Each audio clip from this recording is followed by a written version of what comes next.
Ipinahayag ni Junmar Fajardo na ang frontline ng TNT ay nananatiling hamon kahit wala si Poy Eram sa Game 3 na napanalunan ng San Miguel, 108-88, na nagbigay sa Beermen ng 2-1 na bentahe sa Season 49 PBA Philippine Cup Finals. Dominante si Fajardo sa ilalim ng ring. Nagtapos na may 33 points at 11 rebounds habang patuloy na inatake ang malaking trio ng TNT na sina Kelly Williams, Brandon Ganuelas-Rosser at Henry Galinato na dumedepensa sa leader ng Best Player of the Conference sa kawalan ni Eram. Walang Eram sa Game 3 dahil sa sprain ng kanyang kanang paa sa nakaraang laro at hindi pa tiyak ang kanyang kalagayan sa susunod na laban.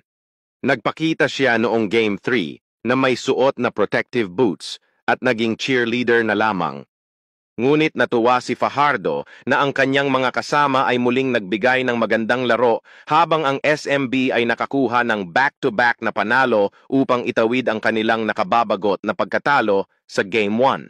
Sina Chris Ross, Don Troliano, Mo Tautua at Jericho Cruz ay ilan sa mga dahilan kung bakit ang Beermen ay 2 panalo na lamang mula sa muling pagkuha ng All-Filipino Championship at upang pigilan ang tropang 5G sa kanilang hangaring makamit ang makasaysayang Grand Slam.